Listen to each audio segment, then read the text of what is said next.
My name is Elssуорт Уэрхэм. I'm a cardiothoracic surgeon and practice that as my specialty all my professional life. I'm 98 years of age, and I practiced cardiothoracic surgery until I was 95.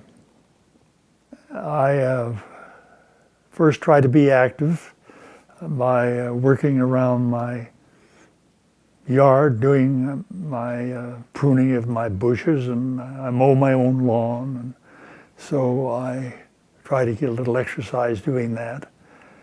As far as my dietary program is concerned, I happen to be a vegan. I've been a vegan now for about half my life. I think that that's a healthy form of nutrition. I try to maintain a calm approach to the problems of life and not worry and fret over problems that come along. I get a good night's sleep, and if I feel like it, I take a nap during the day. So I really try to be calm, as careful as I can in preserving what energy I have. I quit work when I was 95. And because of this, of course, I attracted some publicity from the National Geographic. And incidentally, the people I work with very much wanted me to continue, but I felt I should spend a little more time at home with my family. I could be working right now. I could do anything that I did then, and I'm now 98. But I picked 95 as an arbitrary time when I would quit. I have always been inclined to be a vegetarian. My folks were farmers, and we had quite a bit of meat available, but it never appealed to me to eat animal products. I never did drink milk by the glass. I would use it on my cereal, and of course my mother, and then later on my wife, would use it in cooking. So I was naturally inclined toward a vegetable type of diet, but I was concerned about the adequacy of the nutrition. And when I found out that I could get by taking a little vitamin B12, why, of course, I then became entirely vegan. And I think that it has been a very fine form of nutrition. It's a little extreme to tell a person who is using flesh foods that you're going to take everything entirely away from them. But I have, when I was in practice in medicine, I would tell the patients that the vegetable-based diet was the healthy way to go, and as much as possible we keep away from the animal products. It has to be something that the person wants to cooperate in, and people are very sensitive about what they eat. Now, you can talk to people about exercising, and you can talk to people about relaxation and good mental attitude and things like that, and they will accept that. But you talk to them about what they're eating, and people are very sensitive about that. If an individual is willing to listen, I will try to explain to them on a scientific basis of how I think it's better for them. I read a statement in the Wall Street Journal last year, I think it was in January of last year, that I thought was quite significant. And it was this, that all tastes are acquired except for breast milk. Now, this means, you see, that if you, as a parent, will start your child on a healthy nutrition, they'll like it. But an individual, let us say, who is old, even my age, can change their taste buds. Now, there are a lot of people that take too much salt, and their food they think is flat unless they have a lot of salt in it.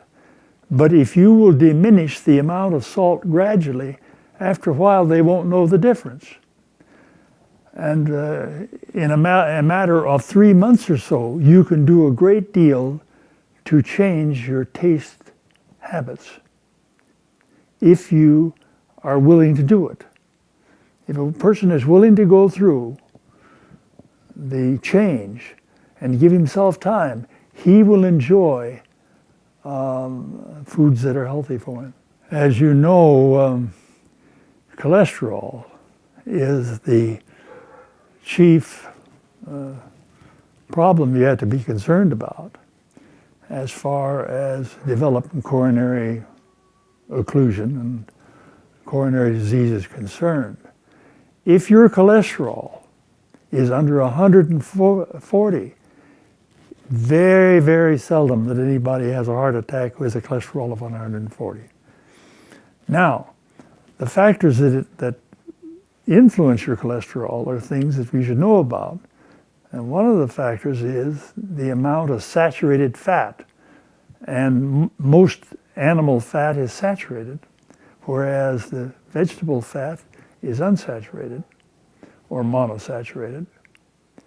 So you have to avoid the animal fats.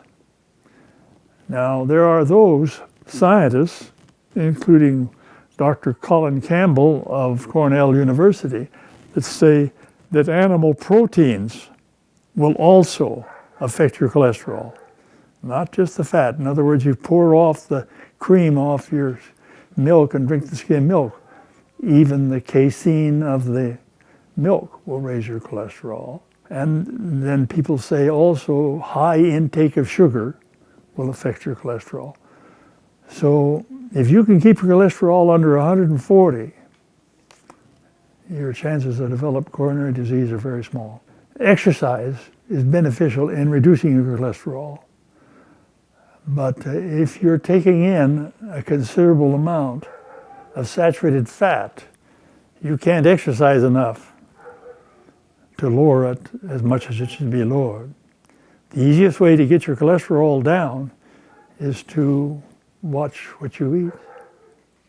Now, you can lower your cholesterol by exercise, but I'm talking about, 15 or 20 milligrams per cent, something like that. But if you get on a vegan diet, which is low fat, you can drop it much more. When we went abroad, we had an open heart surgery team that this would be maybe a dozen to 24 people that would go with the team and do open heart surgery in overseas countries.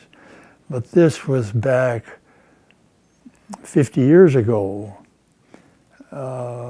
you see, when open heart surgery is first starting out. Now, there's no need to do anything like that.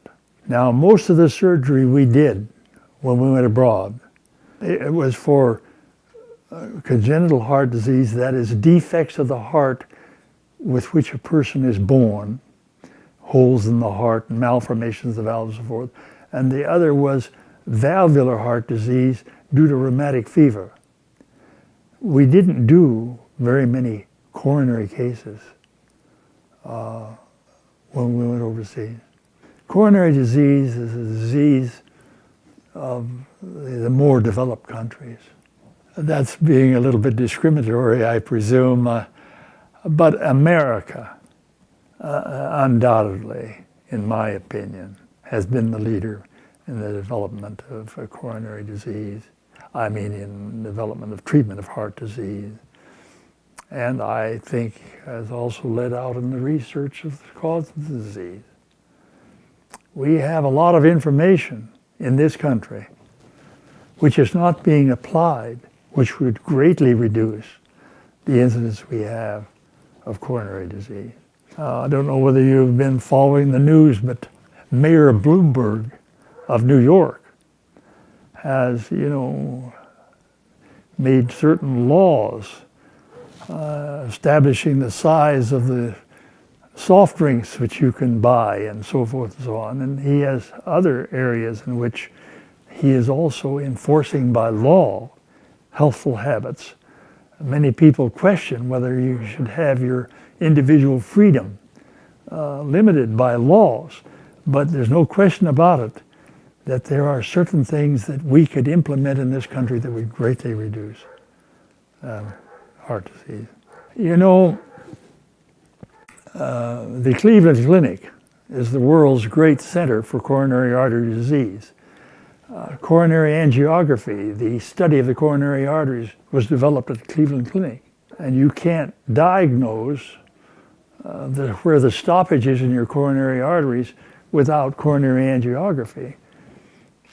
Now we have some newer methods, but that's still sort of the gold standard.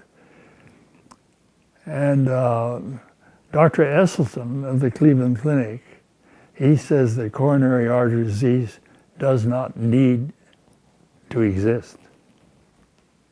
And if it does, it doesn't need to progress. And he does it on a low-fat vegan diet. There have been only 2 people in the world that I know of that have demonstrated that they can arrest and reverse coronary artery disease. And they are Dr. Dean Ornish of San Francisco and Dr. Esselstyn of the Cleveland Clinic, and they both did it on a low-fat vegan diet. If you go on a low-fat vegan diet and you exercise, your chances of developing coronary disease will be very low. Get that cholesterol under 140, and you can. My cholesterol is 117. If I have some pain in my chest, I know it is not coronary disease. It may be due to something in my esophagus, hiatus hernia from my stomach or something else, but it's not coronary disease. Because at 117, I'm not going to develop it. Anybody can do those things. Very simple.